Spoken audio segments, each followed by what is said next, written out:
14 years. And then I opened up a second location in Beverly Hills 2 years ago. So which is kind of nice because you get to see different parts of the country, if not the world, in terms of motivations of patients, desires, and so forth. I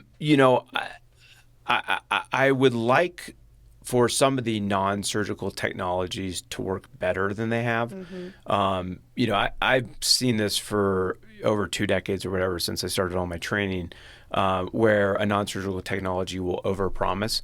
And we're not talking about filler or Sculptra or Botox. Those things work. We're talking about some of these gimmicky lasers, right? Okay. And people, they spend $6,000, $8,000, $10,000, and they say, I wish I would have just gotten the facelift, right? And this is From the Ground Up, where we talk to entrepreneurs in all different industries and give you the down and dirty about what makes them successful. Make sure you hit the like and subscribe button and check back every Monday as we drop new episodes.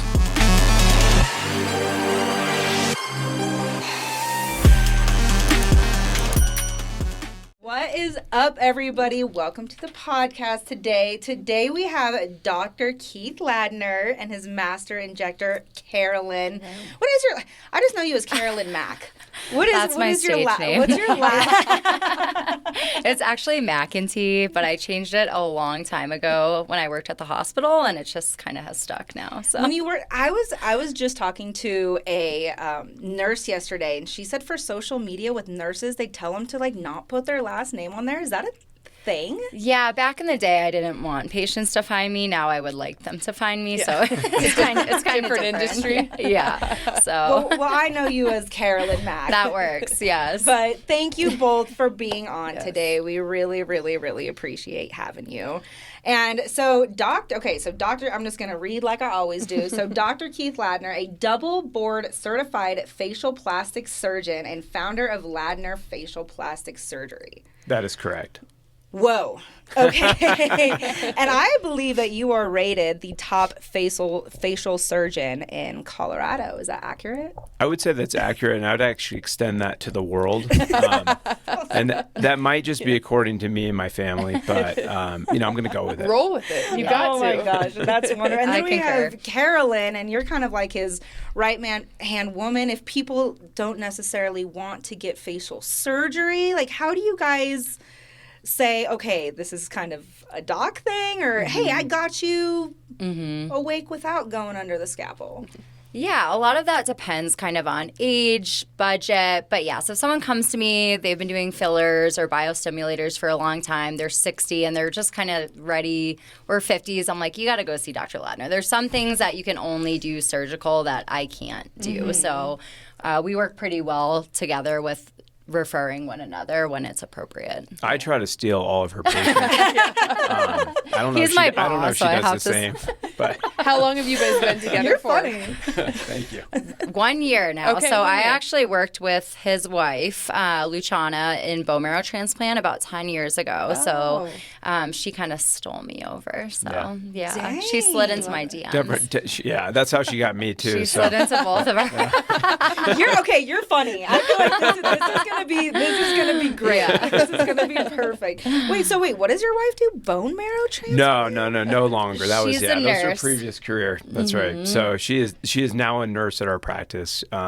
She actually runs our surgical center, so she's our nurse director. Okay. And so surgery operations. Okay. Oh, big family. Yeah. Happy big family. It is. Do you do where you're located? Can you do surgeries where you're located, or do you have to go to an actual surgical center? Yeah, so it's all in the office, which is great for patients. that's Super so convenient. good.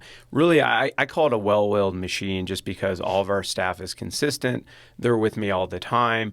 And so they're very familiar and just really good at what they do in terms of, the day-to-day surgical operations. Mm-hmm. Yeah. Well, I got to know, because if I see a drop of blood, I run. Literally, I was telling you earlier, I get a paper cut and I freak out, Yep. right? And so you have a very different brain than I, because you open people's face open. Correct. So, yeah, you do. That's an accurate statement. I got to know. I mean, this is called From the Ground Up. When were you like, that's what I want to do? How did you get That's started? the niche I want. Yeah, I wouldn't say it's like a draw to blood and just this natural, instinct, like I want to see blood.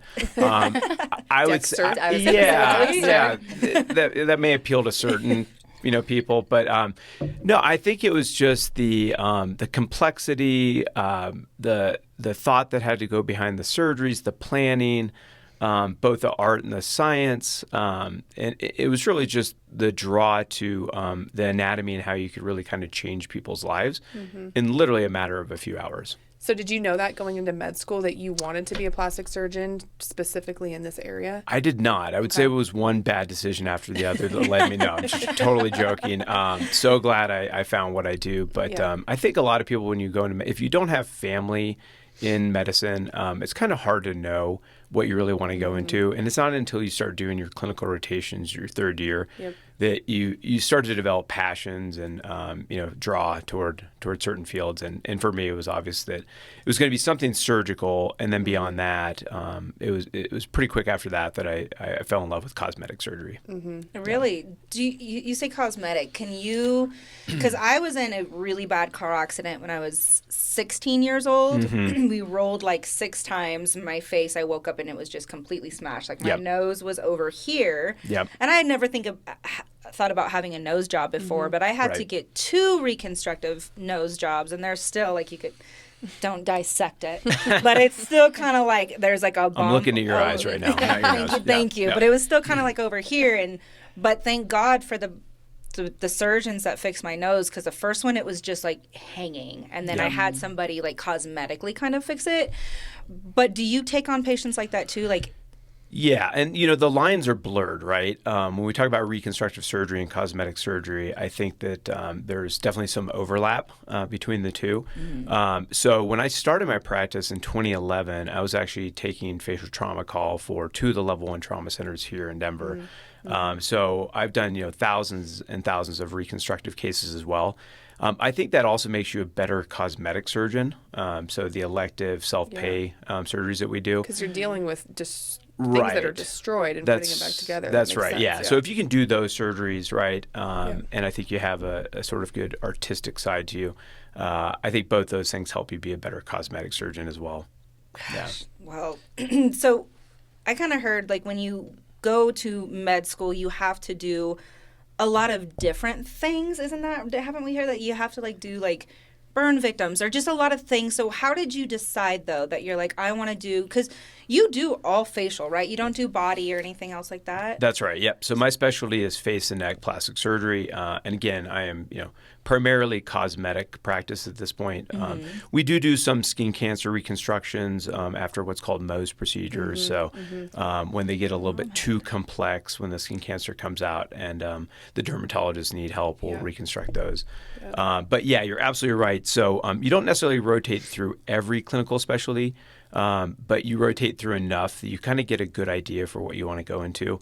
I will say this, I knew right away that I didn't want to go into OBGYN because that was the one time that I did actually throw up in my mask. I don't know whether to take that like no. I didn't want to do it either. I don't blame you on that. Baby delivery and birth is a beautiful thing, but there are parts of it that aren't beautiful. And that was. Was there one specific thing that you went through in clinic that you're like, okay, this is the path I'm going to take? Yeah, I mean, I think the decision-making process is: do you want to use your hands, and achieve kind of quick outcomes, or what I saw with the medical specialties, so things like internal medicine and nephrology, kidney diseases, and so forth, is that a lot of the times you're just sort of managing the patient, you're micromanaging them. Sometimes you don't even lead to a great outcome. And for me, it was that kind of quick fix mentality where you can see the before and after, you see the change, you see that you've done some good. Yeah. So that was the draw. And it just helps people's confidence so much. Like you truly, truly do. Have you ever gotten like any hate that's like from people on, I don't know, social media, or just because people like to hate a lot for people who get plastic surgery? It's becoming more of a accepted less taboo thing, taboo thing. But like, do you ever kind of get people like, just let them be themselves and beauty and things like that? Or yeah, absolutely. And I always say it's not for everyone. But don't knock the people that do want to kind of look and feel their best. And I think the word that you used is perfect. It's confidence, right? we're not in the industry of trying to make people look weird and different, but really just kind of trying to take away insecurity sometimes, or turn back the clock to make them look exactly how they did 15, 20 years ago, and just be confident about that one or two areas, in my case, in the face. And that's what it's about. And what do you think you're like? I mean, obviously you're good at everything, but what's like you're like? Well, I told you I was number one in the world, so yeah, you would hope so. Because you do what? You do facelifts, rhinoplasty. What are the other big? What are the other big areas? Yeah, so we do pretty much all of the cosmetic operations for the face and neck. So my most common procedures are deep plane facelifts. We can get into what that means. Deep plane neck lifts. We do brow lifts, eyelid lifts. That's both upper and lower eyelid lifts. We do chin implants. We do rhinoplasties. I do a lot of fat transfers. I do lasers as well, so does Carolyn. So there's, again, a little bit of overlap there, getting back to what you were alluding to earlier. So pretty much all of the surgical options for patients that, again, want to kind of look and feel their best. I have a question, and trust me, we're going to get to your story too, please. No. So I actually had, because I'm pretty much an open book. You say fat transfer to the face. Correct.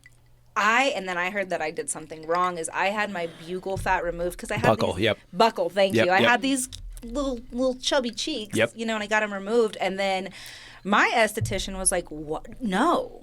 They're like, "You want that fat in the face while you age." Yeah, so no, you didn't do the wrong thing, and we actually do a lot of buccal fat removal as well. So buccal fat, what is it? Good. It's basically a golf ball size, and you'll appreciate this being golfers. So it's like a Titleist Pro V1 sitting in your cheek, and through a very small incision on the inside of your mouth, no external scars, you can remove this very well-defined fat pad. For folks that feel like they just were never able to lose that kind of round, like a just baby kind of face. baby fat. That's right. And so what I always tell people is, you need to counsel them that down the road when you're maybe in your 50s or, me, I'm turning 46 this year, but, maybe I need fat replaced in my face already. But, 50s, 60s, 70s, you may want that volume. Because if you look at some of your, peers that maybe are a little bit more heavy set or just carry weight in their face, they can look very young in their face. But we also live in a now world where we want to see results now. And as Karen will get into, there's so many options that already exist to restore that volume. So best of both worlds, you can remove that buccal fat and kind of get that appearance that you're looking for. And then say 15, 30 years from now, whenever, you can always restore that volume. And there's going to be a lot more options. Yeah. With what, like, We're here for you. We can take it out and put it back. So lots of options. And again, there's a lot of overlap. There's non-surgical options. There's the so-called surgical option, which is what's called autologous fat grafting, where we take unwanted fat or fat from anywhere, typically from the outer thighs in women. And we use that fat to, we process that fat and then put it to any area of the face that they want. And that's a permanent solution for volumization. Wild. So that's something that you could always do down there. It's so wild. So we'll go okay, then get into yours. So then you focus mostly on non-surgical. Botox, non-surgical, fillers, right? Yeah. So Botox fillers. I actually do something called PDO barb thread lifts, which maybe you've seen. Oh, is that where you? It looks worse than it feels. Okay. I've done hundreds and I've gotten one as well, so I feel like I can speak to it fully. What is that? Tell us what that is. Yeah, so it's polydiaxanon. It actually has been in orthopedic and cardiac surgeries for a long time. It's a dissolvable suture that we found builds collagen.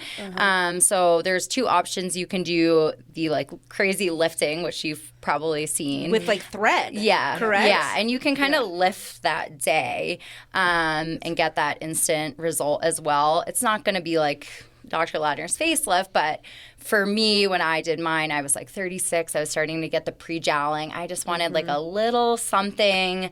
It lasts about a year. You can drive yourself home. You don't have to go under. More affordable, obviously. Sorry. Yeah.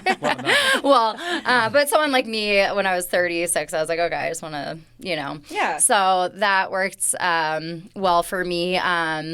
But then there's also smooth threads, which aren't the crazy lifting, and you can put them anywhere. They're really safe. They can't occlude an artery. So sometimes we'll just do that to tighten the neck. So these are good options for patients kind of before they're ready to make the commitment for the the bigger And lifts. it lasts about a year? About a year. You get the collagen benefits for about 2 years, but the kind of that actual lift is going to be 1 year. Yeah. Okay. So that's an option. We do a lot of Sculptra. I feel like Sculptra is the big buzzword now. Everyone, especially in Denver, everyone comes to me. They're like, I want to look natural. I injected a little bit in Scottsdale, and everyone there was like, I don't want to look natural. So it's always interesting here. But so people love Sculptra here. Same thing. That's going to be a biostimulator. It's not a filler.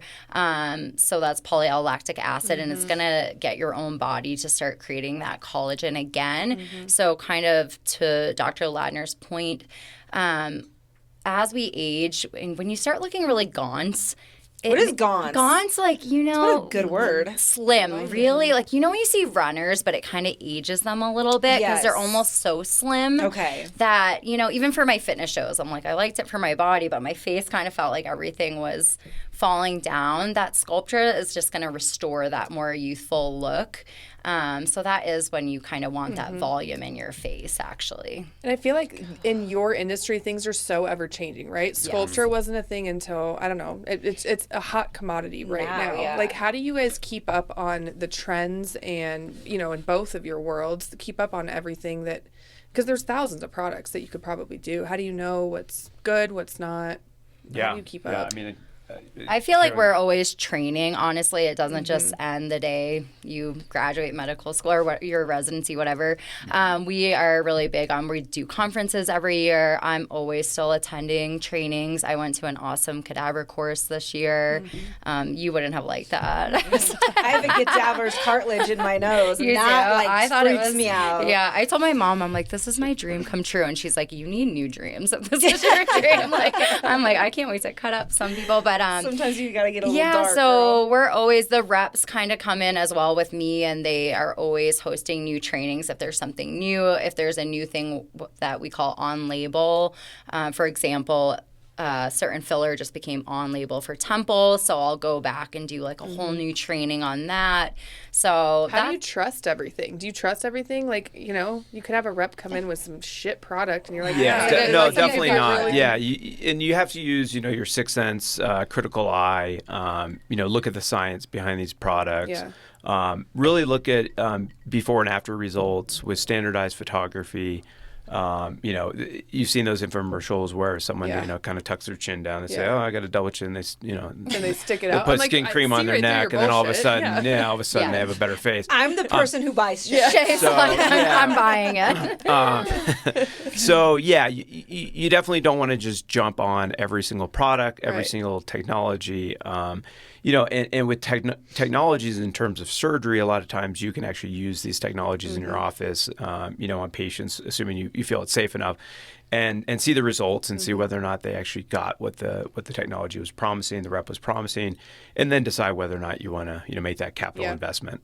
So that's a good question. I feel like we both are result driven, and that's what I always hear patients say about him. Like, they'll say, if he doesn't think I need it, he's not going to tell me I need it. And I feel that same way too. I've had a lot of my patients for 8 years, so I'm not going to recommend something that's not going to work, because it's just going to be a waste of both of our time, and you're not going to get the results. And you guys want to do the right. We want to do the right thing for our patients. Yeah. Like, have you cosmetically, surgically, have you ever had somebody come in who's had a lot of work done and they want something, and you as a doctor can just say, I don't think that this is the best case scenario for you, or do you kind of have to do it if they want it? Yeah, so no. So I have no problem saying no, and I think that's an important it's an important part of your practice, because number one, you don't want to do the wrong thing for that patient. They may think it's the right thing, but you can't be afraid to say this really isn't the right course for you. If they're insistent on having the surgery, I just tell them that, I'm just not the right fit for you. I don't think I can deliver what you're looking for. And I'm happy to give you some names of, some of the other world's best surgeons. Second best. Two behind me, number 2 and 3. And I bet you do the same thing, I say no to a lot of lips and cheeks. I'm sure. So facial balancing is probably another buzzword you've heard lately, but I am huge on that. And it is a delicate topic, because sometimes I'll have someone come in and they're like, I want a lip. And I'm looking at them and I'm like, you really need a chin. So that's kind of a interesting combo, but I think they respect you more, and it really comes honesty. together. Yeah, the honesty, because if someone just keeps building this lip and nothing else around it is supporting it, it looks funny. And we've all seen the people that have all the migration up here. And like the little balls. Yes, yeah. So I've been doing a lot lately. We've been calling it dissolve and resolve, but it's my favorite thing is I will dissolve out an old lip and wait a few weeks and refill it the proper way, and it just looks so much better. I want to piggyback on that because I think a big movement and a big trend from what I'm seeing on TikToks and social media is the more natural look now. Yes. A lot of people are getting lashes taken off and fillers dissolved and all of that. Do you see that happening? Yes and no. So My lashes aren't going anywhere. I'll tell you that. I got fake ones on right now, and I haven't had them for a while, and I was like, oh, this does feel good. But yes, so this is actually, I'm glad you asked this because I'm very passionate. I think filler, when injected correctly and in the right plane, can look extremely natural. I think, unfortunately, and I'm not knocking anyone in the industry, but we have a lot of new injectors in the industry. And I think when things are not put in the right places, it looks very unnatural, and then filler gets a really bad rep for it. And I think that's unfortunate because I do think there is a time and a place, and I think it can look really natural. I've put 5 syringes in someone and you would never know. Really? Yeah. So when you're restoring a face and you're trying to create that balance and it's needed, I think that's completely appropriate. So I do think, though, because of social media and stuff, it is getting a bad rep right now. I think people are dissolving and they're going more the biostimulator route. So again, I like both. I have both in my face. So I think there's a time and a place for both personally. I wish I would have met you years ago, right? Because a lot of people say that. I had really bad like under eye circles and sunken eye in. Yeah. And I was like, okay, like it just is bothering me. So the person that I went to was like, put filler in there. And now what I'm hearing is like, you don't want filler under your eyes. You want PRP under your eyes. Like it's always like. Or fat.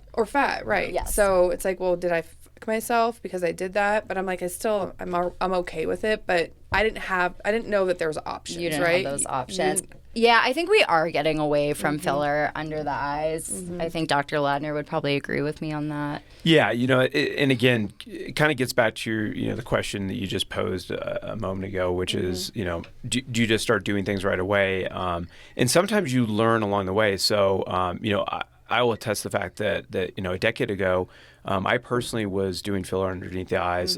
It was kind of a new indication. It looked safe. It felt safe. I was using a cannula, which tends to be a little bit safer than needles around the eye. Oh, yeah. Cannulas. And well, when done correctly, cannulas should actually be a little bit less painful, to be honest. Yeah. But then in your practice, you see these patients back and you say, gosh, it's not that it's like a terrible result and we can make it go away, but it's just not as good as what I would have hoped for. Right. So I personally, and I don't do any of the injectables in our office anymore. Carolyn has taken that over completely. But I love fat around the eyes. It's natural. You don't get migration. You're not going to get the discoloration that you see with filler. Does it last forever? It does, but it's also subject to the same changes of your normal facial fat, meaning that over time with gravity, things can descend, fat atrophies, or so we think in the face. And so it's not going to defy those laws, but it does more or less stick around forever. Yeah. Good to know. I kind of want to piggyback on that too. Sorry, and then I'll let you. No, questions. these are good. These are great questions. So, like, obviously, right? Technology changes throughout the years. You've been doing this in Denver for 14 years, correct? Yep. Yeah. So you've seen a lot change in the industry. Where do you think facial aesthetics are going in the next 5 years? That's a good question. Yeah. It is Because I want to know. Yeah, and I'll probably ask the same on your end too. Yeah, so I've been in Denver for 14 years, and then I opened up a second location in Beverly Hills 2 years ago. Which is kind of nice because you get to see different parts of the country, if not the world, in terms of motivations of patients, desires, and so forth. I would like for some of the non-surgical technologies to work better than they have. I've seen this for over 2 decades or whatever since I started all my training, where a non-surgical technology will overpromise. And we're not talking about filler or Sculptra or Botox. Those things work. We're talking about some of these gimmicky lasers, right? Yeah. Okay. And people, they spend $6,000, $8,000, $10,000, and they say, I wish I would have just gotten the facelift, right? Yeah. And so I do think that there will be some progress in some of the non-surgical options. Stem cells will only continue to get better. Right. Right. Yeah. I've heard. Okay. Finish your thought because I don't want to get in on that. 3D printers are already a thing, especially for some complicated reconstructive cases. Now that AI is coming on board, I think that we're going to have a lot of those modalities help us.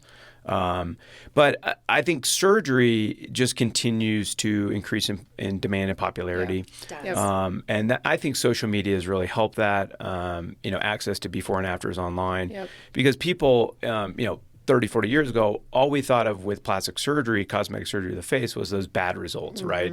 You saw the Hollywood celebrities, Donatella Versace. Right, Yeah. exactly. Oh my She's God. looking better. She's looking better. She is, yeah. Yeah. So she's finally getting good work done. So, but that's you equated plastic surgery to those results, and now people are seeing, oh wait, actually, these surgeries are done very naturally and safely, and technique has improved, and so I think it's only going to continue to climb. Yeah, and I think social media has made a big shift in that. Oh, Obviously, huge. we all look at beautiful women all day or very attractive men, and I don't want to say this, but like the Kardashians kind of pushed a lot of that too, But I want to know about stem cell. Do you guys do that? Because I heard this guy that went down to like Mexico or something, and he was like, "It was the greatest thing ever." what is was the greatest Yeah, thing? What I'll did let you do? Carolyn start, and then Yeah. I'll chime in after. Yeah, so we do offer PRP and PRF at Ladner Facial Plastic Surgery. We can use it for a wide variety of things. We can do it for hair restoration, which I've been doing recently, and I've had really good luck with that. I did it actually on myself because after COVID, I had some hair loss. I do it under the eye as well, and inject it really anywhere. It's just going to kind of boost those growth factors. I go back and forth personally on the whole like vampire facial. I don't know if I believe there's no real medical studies that once you microneedle someone and you kind of just slather it all on that it's getting in there. So I rather just inject it because that way I know it's getting in. That's my own personal take on that. But I have something that blew my absolute mind this morning that we're on the PRP kick. Yeah. Somebody was putting PRP eye drops in their eye. What? Is that what? Yeah, no, swear. I'm like, I don't do that. Do you know? I was like, I guess it would make sense. try Sense. that. I don't know. It's because it's your own. It's your own plasma. Right, exactly. I mean, you could, in theory, draw your own blood and then just drop your blood in your eye and kind of get that PRP, right? I have chronic dry eyes, so is it going to work for me or not? Try it before golfing. See if it makes you a better golfer. Yeah, there you go. Not wrong, girl. We'll test that out. But I was shocked. I was like, wow. Okay. Yeah, I mean, people are going to do anything and everything everywhere, and depending on the regulations, obviously, of not only your country but your state, there's going to be different regulations in Colorado versus let's say New York. People are sometimes willing to try anything and everything. The other, getting back to the fat and stem cells, so that's one of the reasons why I also love fat transfer. Is what a lot of people don't realize is that when you do the fat transfer, it actually comes with a lot of those growth factors that you're going to find with PRP and so forth, and one of which is called SVF, and it does tremendous healing power. It has tremendous healing powers on the skin, and I've seen it with folks that have had terrible scars. These atrophic indented scars where I've injected fat, and not only did it plump it out, but it magically healed the skin. Same thing with nanofat injections to cystic acne scars, and I think a lot of it is just, again, those powerful growth factors that come along. Yeah. I want that in my chickenpox scar that I've had since I was 10 years old. Do This shit it. bothers me. I think it's cute. It makes you. I'm one of those people. Come on in. We got you. I have to ask, though, just kind of like Carolyn said, she went down to Scottsdale and they wanted different results than kind of how they wanted in Colorado. So you're here in Colorado and you started a practice down in LA as well. Do you see a difference in the outcomes that people want? Yeah, I think in LA, our clientele is they're surrounded by it. Colorado, of course, we kind of pride ourselves on being, natural hippies. I grew up in Outdoorsman. Boulder, so I was surrounded by that. But all joking aside, that being said, in LA, I think it's just such a normal thing to do that everyone's talking about it, and I think actually in LA, some of the customers are a little bit easier to deal with just because they have that familiarity. Yeah. They also are more willing to say, what do you think? What are your recommendations? Versus here, I think that sometimes they have it ingrained in their head exactly what they want and what they need. So, so there's definitely a difference in the personality. Is that what drove you to open a place in Beverly Hills? Like, why Beverly Hills as opposed to Scottsdale or? Yeah. Because So it's Beverly Hills. Yeah. That Right. might be scary because it isn't kind of like overly saturated. it is, but there's also demand because that demand comes not just from California, but really the entire West. I get patients from Arizona. Speaking of which, that come over to Beverly Hills, but then also it's an international site as well. Right. But yeah, part of it was the opportunity that presented itself.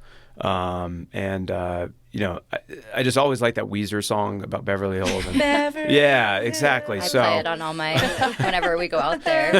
You know what was interesting though? I did inject an actor recently, and you have to inject differently if you're on film versus not. You were on film. That's right. Well, no, I wasn't. No, on he film. was filming. He was like, I need to have some expression if I'm filming. So then I had to really think about that because I didn't want him to have no expression if he was being filmed. So that's kind of one interesting thing if you are injecting people who are actors. Because if you're an actor and you get Botox and you can't you make want faces, some movement. Yeah. They call it like actor talk. So. What did you have? I know we can't say who it was, but what did you have to do? What kind of was it? Just filler or a little of Botox, or? both. Just facial balancing, keeping it very natural, so that it's undetectable. How fun so is it is that? fun. Yeah. Well, and it was also sort of a revision work case for Carolyn because he had bad injectables in the past, this particular actor, and wanted someone that was going to give him again that artistic eye, the facial balance, and she delivered. Isn't facial balancing what makes somebody more beautiful? Isn't what we've been saying, that's what makes somebody pretty is how balanced their face is? Yes. I think so. Yes. Yeah, She says because yes. if not everybody's face is the same on each Correct. side. Right. Well, but I heard that's the thing. The more Yeah. balanced you get the face, the more beautiful. I'll say even for myself, I just got a little temple filler. And I actually did take my cheek down a little bit. And it was interesting because I saw a few of my patients recently and they're like, what did you do? You look so much better. And it was just these little Isn't it minor crazy? tweaks. Yeah. That just help. For yeah. somebody who is looking to maybe get into, Botox or filler and is just scared, right? Because you do hear these horror stories of people who not horror stories, but it didn't turn out the way it is. Well, you had that Botox and you had that lazy eye for 3 months. 6 months. And it was Not by me. No, Good luck. it was awful. But for somebody who's nervous about it, Yes.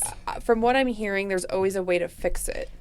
There is, most of the and I time, feel like right? we both stand by this. We guarantee our work. So, I mean, I genuinely care. If you're not happy, I will make it right. Yeah. Whether it's, and I really rarely ever have to do this, but if it's dissolving something because someone didn't like it, I think I've honestly, of my own work, only dissolved out one lip in 8 years. Oh, okay. But yeah, if you're not happy with it, I'll make it right. Or if I think there's a better way to achieve the result we were after, and I have to take care of that extra step, Right. we'll figure it out. And I saw you just did Chancey's lips. First of all, shout out to Chance, by the Love way. Chance. He said that we have to call you Laddie Daddy on here. The Laddie Daddy lifts. It wouldn't be a good podcast without that. It wouldn't be. You got to be Laddie Daddy. Thanks, Chance. Thanks, Chance. We'll have a meeting on Monday morning at 8 a.m. Thanks. But I saw you just did his lips, and he looks fantastic. Yes. He looks fabulous. Yes. Is actually the word. Well, to your point, too, you were saying more natural. I really love a natural lip now. I think the big, They're out. I think They're they're out. they're Yeah. out. Too and big. so many patients come to me especially different generations. Like my mom, she's going to be 70. And anytime you say lip filler to her, she just pictures this like obnoxious ducks. lip. The ducks. We actually can just restore your lip to a more youthful appearance of how it used to look. Just a little hydration. And every time I do kind of talk my patient into that, because I know they're going to love it, they're like, I loved it. My husband actually loved it. Because that's what I hear the most. They're like, my husband doesn't want me to get lip filler. Right. Yeah. Right. So because it has kind of a bad stigma. right. And They I feel see like... bad lips and they think that's every lip forever. Right. So Now, do you take on botched cases? I don't want to say the word bot. I mean, but it's kind of true, right? Like somebody who comes in that's just not well. Yeah, and honestly, the more often scenario is that they went in for a procedure, let's say a facelift, and they got 1 year of results. It wasn't done correctly. It wasn't done with the gold standard deep plane technique. They may have gotten, kind of a shortcut surgery, and they feel like they're just kind of back to where they were, or they got some result, but it wasn't as much. That tends to be the more typical scenario as opposed to, the silicone injected in the butt. Because we've all seen botched on TV, but you just make it better, make it last longer. That's right, yeah. And there can be some really, really bad nose jobs, for example. And, Paul Nassif, who's a colleague of mine, who's on botch, and I've known him for years. We take on those revisionary cases where they perhaps do need like a rib graft to build up their nose, as you were referring to earlier. But a lot of the times it's not necessarily botched. It just wasn't done well. It wasn't done to what I would accept as the standard. Can you explain that with the facelift and the neck lift? Because a lot of women are wanting to do that. Yeah. Even earlier. What is the gold planes like? What makes it last longer, and how long do they typically last? Yeah, great question. So we are absolutely seeing a trend in women and men too, doing neck lifts and or facelifts at an earlier age, just because they kind of want to stay ahead of the curve. And even if it's not so bad, they still want to look and feel their best. And so what a deep plane facelift and neck lift is referring to, which has really been the gold standard for at least the last decade and a half. So it's nothing new. It's been made to sound a little bit sexier because of Instagram and so forth. But it really uses the muscle in both the face and the neck as the workhorse. And there's obviously some skin removed, but it's the muscle that's holding everything up. That's really the root cause of the aging process, the sagging, laxity, and those tissues that we see. And so I always say the muscle is the belt and suspenders, and then that extra skin will be removed. But that's what allows it to last. It allows it to look more natural, and really kind of get them back to where they used to be. So do you take the muscle and just tighten it up? That's exactly right. Okay. I put my foot on their face, and I pull. It's all sterile. Yeah, and I just pull. It's it's all like sterile. when you put a pantyhose on your face and then pull it up. How does it? But how pull as hard does as it? Like, possible. how do you attach it? Just sutures that don't dissolve, the muscle. That's right. Yeah, and everyone's going to do it a little bit different, and a little bit different technique. So I use deep buried sutures that won't dissolve, and then I reinforce it with dissolvable stitches. That's exactly right. Now, how long does it typically last? Like, let's say somebody in their 50s goes in and then like, I never want to do that again. Yeah. What can you expect? Great question. So it really depends on the severity that they're starting with. So let's take a 42-year-old that wants, a deep plane neck lift. And they're really early on in the aging process. I tell them realistically, you might only get 5 to 10 years because if you rewind 5 to 10 years ago, your jawline was perfect, right? Yeah. And so, you 20s. do the math and you say, okay, well, that checks out. Versus someone that comes in, let's say they're 55, 60, and they, definitely have more sagging, laxity in those tissues. I tell them that they may never get back to the severity that they're coming in with, and so it could be a permanent solution. That typical age range that we've thrown out for years is 10 to 15 years, but it's not a one size fits all. It really just depends on age, what happens after the procedure, right, aging process, as well as the severity they come in with. And does it also depend on how you take care of your body as well? Because you look very fit. You look like you take care of your body. Obviously, I know that you're a fitness competitor as well, right? I'm retired. But girl, you look great. Like both of you you look good. Thank right? you. Like, Same does to you that both. have to do with? Thank you, baby. Thank you so much. Does that have to do with like what you're doing in the gym? What you're eating, how much water you drink. Like, what can we do for us as well to combine with the best results? I'm training for a senior fitness competition, so that's why. Senior, That's- yeah. 44 He years just old. wants to spray tan. I was waiting for him to say so. Like, he was just looking. He's like, finish your fucking thoughts. So I have something funny to say right now. I'm a firm believer in diet. You know, and this also goes along with surgery. If you eat well and you take care of yourself, quite honestly, your healing is going to be better. It's going to be quicker. But you know, I don't necessarily have the time to get into the gym, you know, 5 days a week or whatever. So I try to eat a healthy, He balanced eats healthy. diet. So, Him yeah. and his wife eat so healthy. I'm like, How? Like, what is your diet? I'm confused. I know this isn't like a fitness thing here, but like, what is your diet? What Chance and I have Chick-fil-A, and he's walking by with Same, his babe. his chicken. his like chicken and rice and no Tomatoes. salt? Yeah, that's Yeah, exactly pretty yeah. much. No, I believe in a little salt, but no, I think it's the balance of those macro calories. You know, I'm no nutritionist, but I realized in my mid 30s because I was a little bit heavier set, and I thought I was eating healthy, and at that point pre-family, I had time to work out, you know, anytime I wanted.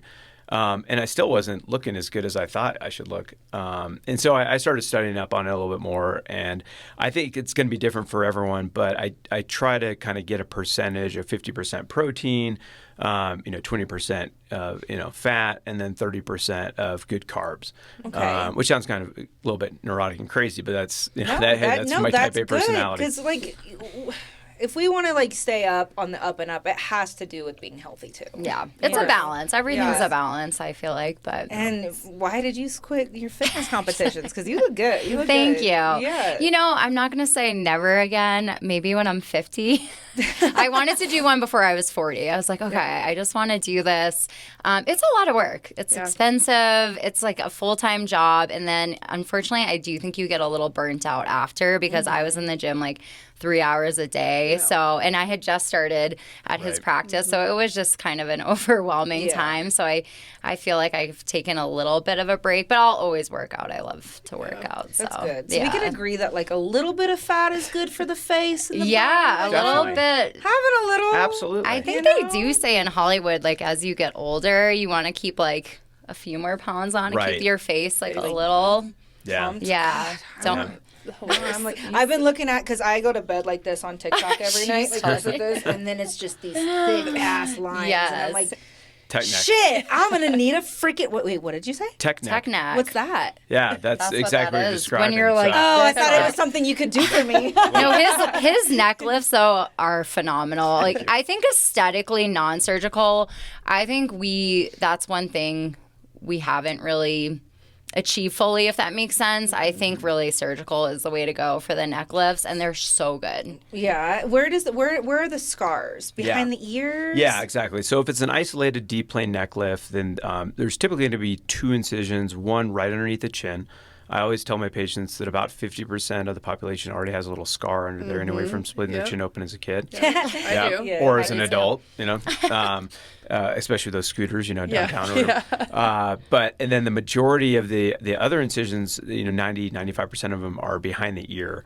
And so we use natural creases. We use hairlines to hide the incisions.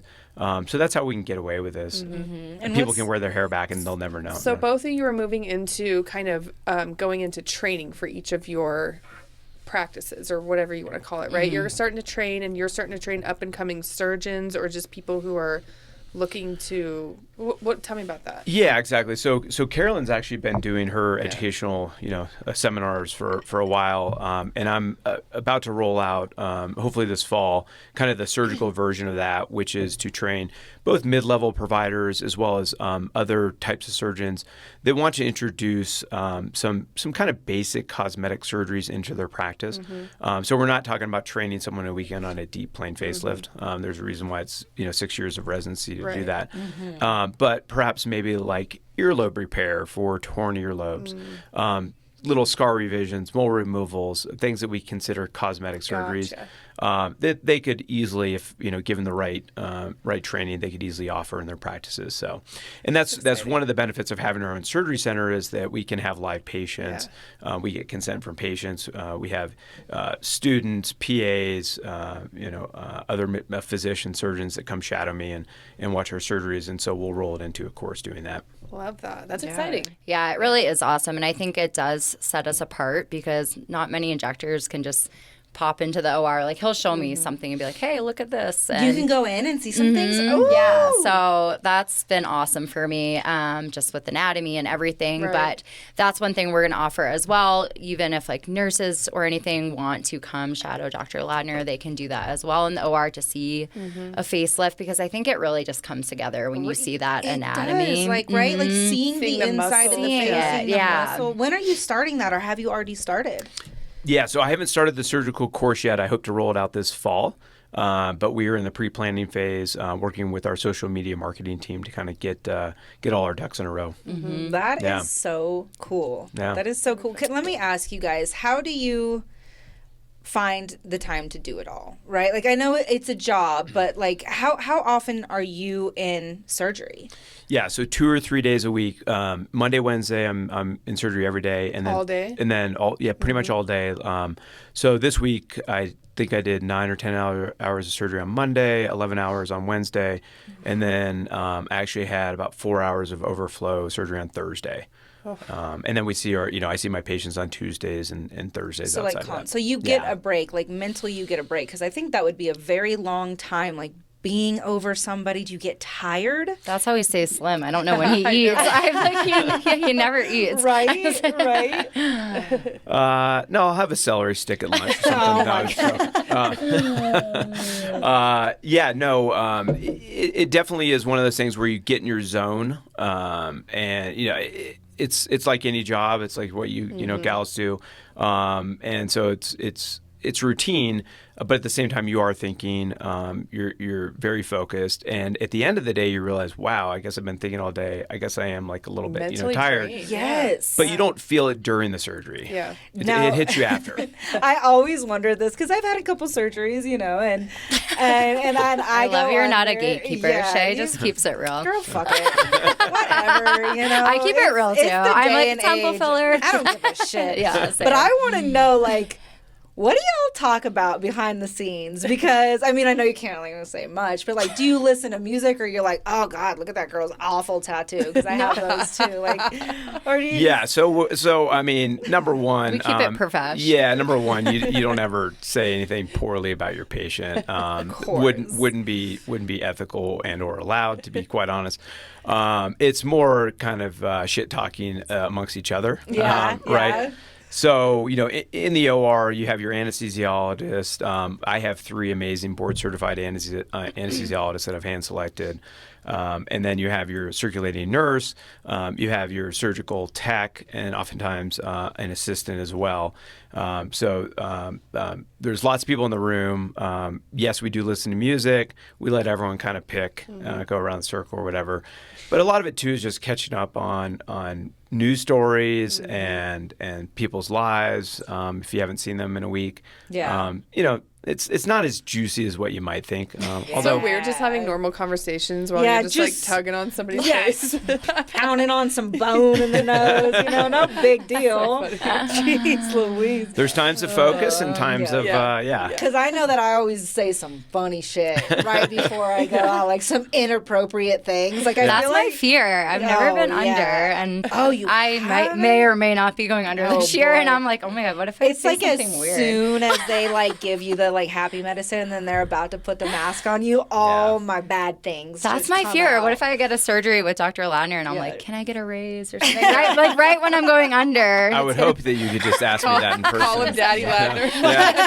Daddy Laddie. The Laddie Daddy promotion. That's why we don't let Chance in the OR. Chance can't handle blood, blood, but who knows what that I'm so happy you guys have Chance though, because he is such a good person. And He's then great. he's like, I feel like he's kind of like the face of the social, like both of you and Chance are kind of the face of the social media. He's great. He is so good on camera. He is. And He it's misses natural. calling. I'm like, you should have been an actor. I know. I know. But I get feel jealous. like- All my DMs are just like, hey, we love your friend Chance. Yes, And they were like, where thanks. does he get his work done? I'm like, do you want to know where I get mine? Yeah, I mean, my 3.5-year-old daughter came to the office the other day, and she comes up to my office, looks straight at me, doesn't say hi, and she says, "Where's Chance?" Yes. So yeah, It's because he's such a character. He you is, know? but I It's just feel so like funny. he's bringing so much exposure as well, because now like the girl that I get my injections from that I've known forever, she's just like, she's sat in on some of your work, and she's like, but I found out because of Chance. Right. Yes. And it's Yeah, just I like, love her. Chance is just, he's like a network grower. that's right. And I Yes. feel like there's just so many more eyes on you guys now because he's a freaking boss. We have a honestly. good team. I feel like You we have a great we really have the right people online, so Yeah. it's been awesome. But And I have to ask you one more thing, because I know we're Yes. getting ready to wrap up, but while I have both of your brains here, and you're going to be like, this is the dumbest thing you've ever asked.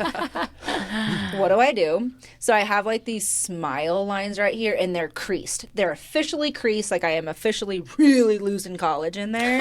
And like when I put my makeup on, like my makeup will crease in there, and I'm like, fuck, dude, like I am getting old.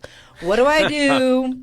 Non-surgical to help with this. Okay, great question. my There's a mad couple face. different options, but I actually do like those little smooth PDO threads there. Okay. The reason being, I don't like a lot of filler there because if you can see it, it looks kind of funny. Yeah. Again, these are just polydiaxanone. They break down. They just build collagen. They are best in a series, but they're actually very inexpensive. I only charge $15 for a little thread. Oh, just but you a have to little- repeat it. Okay. But you can't see them. Okay. Like I said, very safe, can't occlude an artery. So they're good for those little fine lines. You can also do Vivace RF, our microneedling with Is that heat. the radio frequency? Yep. Mm-hmm. So just a better, that's a going to prettier tighten. word? It's going to build collagen as well. You can add exosomes to that. So there's a lot of different options that you can do there. Bless you. as Sorry, well. I had to Bother make you. it. No, She you're talks about fine. it I like talk every about other it day. every day. Oh, I hate Before 'em. we wrap I up hate too, 'em. I just want to say one last thing on my training, but I do have the intro course now too for any new nurses that are trying to get into injectables.